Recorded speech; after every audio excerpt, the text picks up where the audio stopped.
Intinya mah sebenarnya ngedoain almarhum atau almarhumah yang udah ngeduluin kita, meninggal kita, cuma ngedoainnya tahunan, setahun sekali. Kalau bahasa Arab haul itu artinya kurang lebih mururus sanah. Kalau bahasa kitanya nemuin tahun. Ini Bib, emang haul ini apaan sih? Haul ini emang ada ini doa setahun sekali begitu ya. Saya pernah baca di kitabnya Dr. Syekh Ali Jum'ah kalau nggak salah, beliau seorang mufti di Mesir, di Al-Azhar dulu. Itu beliau pernah menyebutkan riwayat bahwa Nabi Muhammad SAW itu saban tahun Nabi nyempetin ziarah ke makam syuhada Uhud. Setahun sekali. Ya, jadi setelah kejadian peristiwa Uhud ini peristiwa yang berat banget. Siti Aisyah pernah nanya sama Nabi Muhammad SAW, ya Rasulullah, apa hari yang paling berat, peristiwa yang paling berat yang Nabi rasain itu apaan? Seumur hidup Nabi, selama engkau hidup, selama engkau berdakwah, peristiwa yang paling berat apa sih? Asyaddu yaumin alaik. Apa yang paling berat? Selain perang, selain kejadian Uhud atau selain kejadian Taif, Nabi menjawab salah satu di antara keduanya. Ada dua, yaitu kejadian Taif yang Nabi dakwah ke kota Taif terus ditimpukin batu sama anak kecil. Emang itu berat, Beb? Bayangin aja bapak kita datang ke kampung ditimpukin sama bocah kecil sekampung, bagaimana tuh? Ini Nabi nih, ya. Mungkin kita ngebayangin bilang kayaknya biasa, itu berat banget Rasulullah. Sampai malaikat nawarin gunung ditumplekin ke tuh kampung. Yang kedua apa? Uhud. Ini perang Uhud ini adalah balas dendamnya kafir Quraisy akan peristiwa perang Badar. Wah, perang Uhud hadirin kalau diceritain luar biasa itu. 1.000 orang sahabat Nabi lawan 3.000 orang sahabat Nabi. Dan di situ sahabat-sahabat besar pada meninggal dunia 70 orang. Di antaranya paman Nabi yang Nabi sayang banget. Sayyidina Hamzah bin Abdul Muttalib radhiyallahu taala anhu wa ardhah. Yang waktu meninggal dunia itu di perang Uhud, Hindun waktu itu belum masuk Islam. Ada satu perempuan namanya Hindun, istri daripada Abu Sufyan, sebelum masuk Islam, dibelah dadanya, terus dimakan tuh hatinya. Ya, dimakan hatinya. Tapi dilepein lagi, nggak masuk. Kata Rasulullah, andai kata dia kagak lepein tuh, dia bisa-bisa kagak masuk neraka tuh, karena dia ada hatinya Sayyidina Hamzah, ada darahnya Sayyidina Hamzah di situ. Dilepein lagi, tapi akhirnya Hindun ini masuk Islam. Baiat sama Nabi, taubat dan lain sebagainya. Suami juga akhirnya masuk Islam. Fil akhir pada tahun ke-8 Hijriah. Nah, itu kejadian Nabi sampai kepukul banget tuh perang Uhud, Nabi kepukul banget. Sampai setelah kejadian itu perang Uhud kejadian tahun ke-3 Hijriah. 7 tahun sebelum wafatnya Nabi Muhammad. Jadi Nabi tiap tahun ziarah ke makam syuhada Uhud tiap tahun. Selama 7 tahun tuh sampai meninggal. Tuh haul tuh kalau kata kita mah. Intinya mah ngedoain almarhum setahun sekali, dikhususin tuh.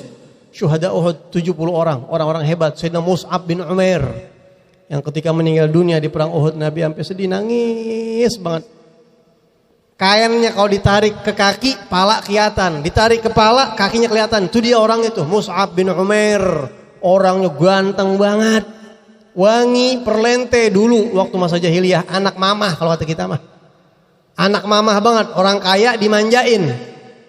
Begitu masuk Islam diboikot sama keluarganya sampai susah hidupnya. Sampai Nabi mengatakan, wahai Mus'ab, saya ridha kepada engkau. Engkau dulu hidup enak. Dunia semuanya kamu nikmatin. Tapi setelah kamu masuk Islam, kau tolak semua dunia, kau cerai dunia. Sampai meninggal dunianya bahannya aja susah buat nguburin dia. Sampai Nabi ridha sama dia katanya. Sampai perempuan-perempuan dulu sampai pengen banget dilamar sama Mus'ab bin Umair dulu. Saking katanya wanginya itu orangnya belum datang, wanginya udah ngambreng. Saking keren itu orang dulu waktu masa jahiliyah. Dan ini Mus'ab bin Umair adalah orang yang pertama kali ngadain Jumatan dalam sejarah itu. Jumatan diwajibin malam Isra Mi'raj bareng sama salat 5 waktu. Tapi pelaksanaannya Nabi waktu di Mekah nggak bisa. Kenapa? Karena di Mekah belum memungkinkan salat Jumat waktu Nabi sebelum hijrah. Nah, sebelum Nabi hijrah ke Madinah, Nabi utus Mus'ab bin Umair. Jadi orang-orang Madinah pada masuk Islam, Pas mau pulang bilang, ya Rasulullah, kita butuh satu guru ini, kirim siapa kek buat bimbing kita di sana. Dikirim Mus'ab bin Umair. Yang dulunya kaya raya, perlente, pakaiannya keren banget, stil, wangi. Tapi setelah masuk Islam zuhud, bener-bener dikirim Nabi ke Madinah, tinggal setahun dakwah di sana, pembesar Quraisy pada masuk Islam. Ini Mus'ab bin Umair waktu datang ke kota Madinah, Nabi belum hijrah nih. Masih baru-baru banget orang Madinah masuk Islam. Nih ada Sa'ad bin Mu'adz sama Usaid bin Hudzair. Ini dua orang pembesar orang Arab Madinah. Dedengkotnya dah. Ngobrol dia berdua-dua. Lu denger ini ada bocah baru di kampung. Namanya Mus'ab bin Umair. Iya kita denger ini bang. Ngerecokin agama kita namanya dia. Samperin kita beresin. Beres bang. Wah habisin dia. Datang nih Usaid bin Hudzair. Usaid bin Hudzair orang hebat. Datang ke rumahnya As'ad bin Zararah yang waktu itu nyediain tempat buat Mus'ab bin Umair, Sayyidina Mus'ab bin Umair radhiyallahu anhu. Disediain tempat. Di mana Mus'ab? Di sono di rumahnya As'ad bin Zararah. Datang, diketok pintu, buka. Hei As'ad, mana tuh yang namanya Mus'ab bin Umair ini dia? Mus'ab, lu bocah mana lu? Kalau kata kita begitu deh ya, kira-kira deh. Dari Mekah, lu kan kesini bawa agama baru. Lu mau ngerecokin agama gue lu. Mau ngerecokin agama kita nih pada nih. Kagak bisa, lu keluar gak dari kampung ini, kalau gak gue bantai, gue habisin lu, begitu dah kira-kira. Ini santri Nabi Muhammad ini. Ya, Nabi kalau ngirim orang kagak bakal salah. Apa kata Mus'ab bin Umair? Mahlan. Ya, bisa santai sebentar, boleh antum duduk. Ana sampaikan apa yang ana dakwahin orang. Kalau ente suka terima, kalau enggak ana pergi. Boleh duduk, fadhal. Ya udah ayo apa? Dibacain ayat Quran. Luar biasa. Yang bacanya lain pak. Ya pengen tahu kita bacain preman bacain Quran. Digebugin kali kita sama dia. Yang bacanya santri Nabi yang udah cahaya semua hatinya dapat sir dari Rasulullah SAW. Nadrah dari Rasulullah SAW. Dibacain ayat Quran tuh orang gemeter. Usaid bin Hudzair langsung bilang, kalau saya mau ikut saya harus ngapain? Kalau anda mau ikut anda mesti ngapain? Ente masuk Islam, ente ngucapin syahadat, ente mandi. Ente masuk Islam gampang, baca syahadat gitu-gitu dah begitu ya. Akhirnya dibimbing masuk Islam, masuk syahadat, baca syahadat dan dia mandi. Sa'ad bin Mu'adz nih kepalanya lagi nungguin. Mana si Usaid dari tadi beresin bocah tuh agak bisa. Datang pisan nih Usaid bin Hudzair mukanya udah lain. Ya. Itu jenggotnya masih basah tuh habis bekas mandi katanya. Mandi masuk Islam kan sunnah, orang kalau masuk Islam mandi begitu tuh. Tapi kalau dia semasa hidupnya junub ya wajib mandi berarti gitu ya. Mandi datang. Begitu datang pertama kali nemuin Sa'ad bin Mu'adz. Ini Sa'ad bin Mu'adz feelingnya kuat. Muka lu udah lain ini kata dia nih. Lu datang bawa muka bukan yang tadi lu tinggalin gua lu. Coba ngomong lu. Begini bang, ya, kalau kata kita nih ya, gimana? Saya udah nemuin tuh Mus'ab. Terus ajarannya masya Allah, saya dibacain Quran, saya diginin, lo, udah minggir lo, kena dia sama dia lo, kena lo, gue yang beresin. Sa'ad bin Mu'adz datang, ini orang Madinah ahli perang, ya, makanya. Perintah perang itu turun setelah Nabi hijrah ke kota Madinah. Allah udah keren banget udah Allah bikin aturan deh ya. Masya Allah. Datang Sa'ad bin Mu'adz ke rumahnya As'ad bin Zararah. Pengen nemuin Mus'ab bin Umair. Mus'ab, lu ngapain lu ke kampung gua? Mahlan. Bisa tenang sebentar, antum fadhal duduk. Ana sampein. Kalau ente suka, ente terima. Kalau enggak, ana pergi. Yakin ya, Masya Allah ya. Coba kita, bisa gak begitu Pak? Bisa gak begitu? Yakinnya tuh. Sama Nabi, sama Allah luar biasa yakinnya. Dibacain ayat Quran, dijelasin tentang Islam, luluh, gua mau ikut dah. Kata As'ad bin Zararah, Mus'ab, lu kalau berhasil ngislamin dia nih, kalau ente berhasil ngislamin dia, nggak tersisa satu rumah pun di kota Madinah yang kagak masuk Islam, semua bakal masuk Islam. Ini pemimpinnya nih, masuk Islam pisan. Singkat cerita, Sa'ad bin Mu'adz habis masuk Islam nih, dikumpulin kaumnya Ansor. Woi, sini kamu. Kira-kira kalau saya ngomong sesuatu kalian mau nurut apa kagak? Nurut. Saya masuk Islam. kami nurut, syahadat semua serempak habis. Jumat pertama kali dalam sejarah Islam itu yang ngadain Sayyidina Mus'ab bin Umair sama Sayyidina As'ad bin Zararah.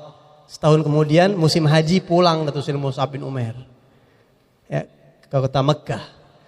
2 tahun kemudian hijrahlah Nabi Muhammad ke kota Madinah. 2 tahun kemudian masuk 2 tahun terjadi perang Badar. Setahun kemudian terjadi perang Uhud. Di situ meninggal Sayyidina Mus'ab bin Umair bersama 69 syuhada yang lainnya. Jadi total 70-an kira-kira. Nangis Nabi, bayangin gimana nggak nangis. Tiap tahun tuh Nabi ziarah syuhada Uhud. Tiap tahun doain. Jadi Pak hadirin, yang namanya haul-haul itu kita bukan asal goblek, asal-asalan toto. Ada bukan. Ini ada sumbernya, ada juntrungannya, bukan asal-asalan. Cuma emang acara haulnya nggak kayak kita begini, pakai ketimpring, pakai rebana, terus makan nasi kebuli, nasi uduk, manggil orang itu enggak. Nah kalau acara haul yang dibikin model kayak begini pertama kali ada di Indonesia, yang ngadain haul nih Pak, nih orang kalau ngadain haul itu tandanya dia muhibbin, pengikut ahlul bait, pengikut habaib. Bikin haul ikut sama habaib, aneh kalau orang bikin haul kagak muhibbin sama habaib, itu aneh. Kalau orang udah bikin haul itu dia muhibbin karena dia mengikuti thariqahnya para habaib, anak cucunya Nabi Muhammad SAW. Yang pertama ngadain haul Habib Muhammad bin Idrus Al-Habsyi yang makamnya di Ampel tuh. Yang makamnya dari Sunan Ampel lurus dikit di situ ada gubahnya Habib Muhammad bin Idrus Al-Habsyi. Habib Muhammad bin Idrus Al-Habsyi ini adalah murid daripada Sahibul Maulid Simtud Durar. Maulid Sahibul Simtud Durar itu gurunya Habib Ali. Punya murid salah satunya Habib Muhammad bin Idrus Al-Habsyi. Habib Muhammad bin Idrus Al-Habsyi punya mantu Habib Muhammad bin Ahmad Al-Muhdhar Bondowoso yang makamnya di sebelahnya pisan juga di Ampel tuh. Habib Muhammad bin Ahmad Al-Muhdhar punya mantu Habib Alwi bin Muhammad Al-Haddad tuh yang makamnya di Empang Bogor, di kakinya Habib Abdullah bin Muhsin. Habib Alwi bin Muhammad Al-Haddad. Jadi yang pertama kali ngadain haul Habib Muhammad bin Idrus Al-Habsyi. Haul siapa yang diadain? Ini sejarah Indonesia pertama. Haulnya Habib Muhammad bin Tahir Al-Haddad yang makamnya di Tegal. Dari Gaidun Hadramut datang hijrah meninggal di Tegal. Salah satu guru beliau. Itu maulid di Kuitang setiap Kamis akhir Rabiul Tsani itu isyarah dari Habib Muhammad bin Idrus. Termasuk haul itu dari beliau. Jadi ini yang kita adain, ini jalannya para wali hadirin. Jalannya orang-orang soleh yang insya Allah kita sudah minta sama Allah. Kita suka baca gosidahnya Habib Abdullah bin Ali Al-Haddad, Rabbi fanfa'na bibarakatihim wahdina al-husna bihurmatihim wa amitna fi tariqatihim. Ya Allah, sampai mati ya Allah, wafatkan kami di jalan mereka ya Rabb. Ini acara-acara kayak begini jangan lepas, sampai mati minta sama Allah. Ya, karena ini jalannya para aulia Allah Subhanahu wa taala. Terakhir sebagai penutup, ada amalan di dalam Islam, kita banyak amalannya. Islam itu amalannya sangat banyak. Kasih makan yatim, baca Quran, amar ma'ruf nahi mungkar, bakti sama orang tua, bangun masjid, ngajar. Amalan Islam itu sangat banyak.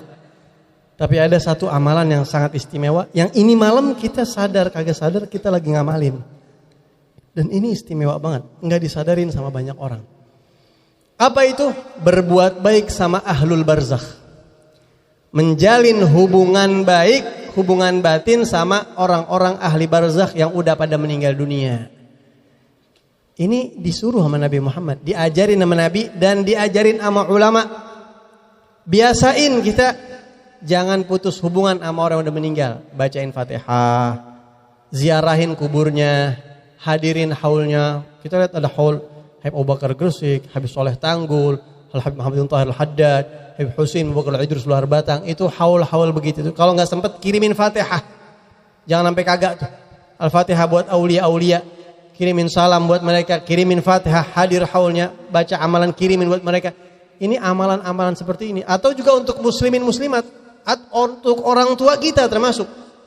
Ini amalan kayak gini hadirin. Amalan suka hubungan batin sama orang-orang yang udah meninggal dunia.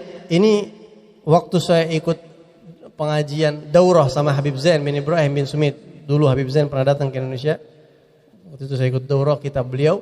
Beliau di situ ngebahas orang-orang yang suka kirim Al-Fatihah buat yang udah pada meninggal.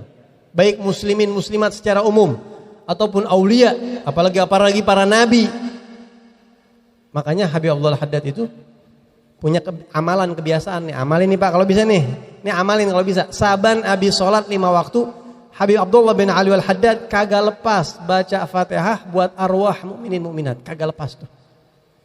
Ya jadi wirid sholat nih ntar biasanya yang qomat baca tuh Al-Fatihah, wa taqabbalu shalawat taubat wa du'a wa ila arwah walidina wa masyayikhina wa ajrin wa amwatil muslimina wal muslimat. Tiap habis sholat Fatihah buat arwah muslimin muslimat mukminin mukminat, annallahu ghafur lahum warahmatullahi, didoain dapat ampunan dan biar pada masuk surga semuanya fi khair wa lutuf wa afiyah. Fatihah setiap habis sholat tuh.